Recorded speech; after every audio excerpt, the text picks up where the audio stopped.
Thank you, Karine. The president isn't really doing everything he can to bring gas prices down, is he?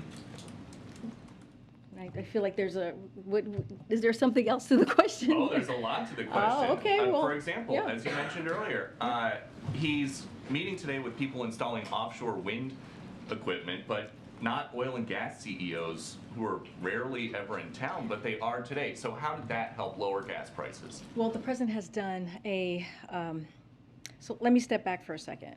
But No, with offshore wind you're folks asking and me. not with gas, You're asking oil me and the gas question. CEOs. How does that lower gas Peter, prices? You said Peter, he's done everything in his power. They were a mile away. Peter, you're asking me a question. May I answer? Yes, please. Okay, here we go. I just want to take us back a second on how we got here, right? So we have seen gas prices go up by $2 a gallon. One of the reasons we have seen that, the reason we have seen that is because of Russia's war in Ukraine.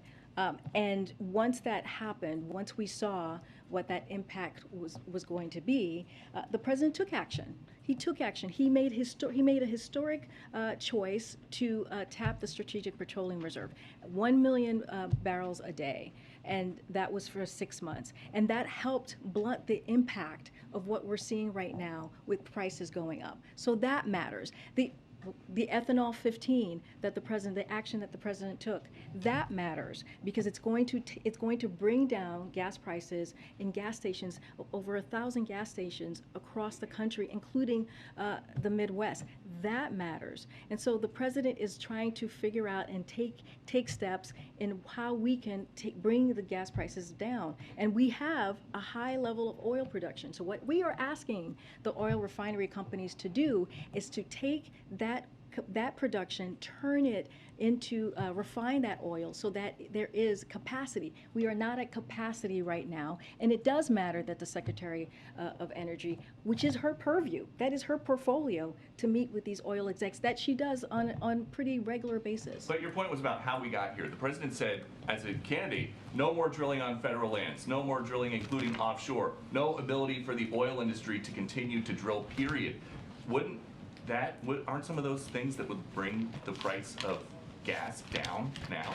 Let me tell you how we got here, since you just said how we got here. Due to a decreased demand of the start of the pandemic, U.S. oil companies reduced production and refinery capacity, which is what I was just saying, Peter.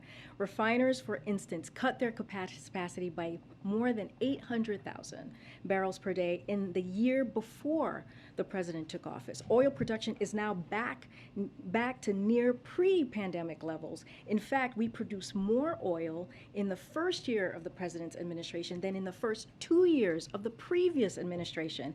And we are on track to set a new record for oil production next year this time. But oil refiners have still not brought refinery capacity back online. At the same time, as I was just stating to you about Putin's war, Putin's invasion of Ukraine disrupted the global oil supply, and gas prices have gone up nearly to $2 since the beginning of the year before the invasion. President Biden has taken historic actions again to alleviate the pressure and to blunt what the impacts that we have seen because of Putin's war, and that matters, and that's what the president has been focused on. Okay, and the president yesterday was talking about this transition to greener energy someday.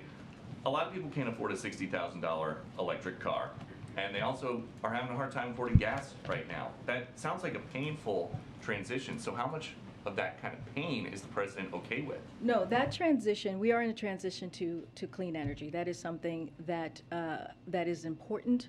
It is going to create jobs. When you think about electric vehicles, it is going to give families some tax credits. It's going to be really important to have. Who can afford an electric car? The average price is $61,000. Well, we're going to continue to move forward with what we have put forward, the bipartisan infrastructure. $5 gallon gas or a $61,000 electric car? That is not, first of all, that's apples and oranges. It's not the same. What we're trying to do right now is to deal with an acute problem right now. which is why the president, again, asked for a 90-day suspension of the gas tax holiday. It is going to make a difference. Peter, we're talking about 18 cents on the federal level. We're talking about an average of 30 cents on the state level. And if the oil refinery does their job, if they do what we are asking them to do, which is put their profits back in so that gas prices can go down, that's almost $1 per gallon. That matters. That matters. That matters to teachers. That matters to home health care aides. That matters to construction workers. That matters to plumbers. That matters to lifeguards. Those are the people that, and many others, who are going to feel this in a way that will give them relief at the pump. All right, we're done.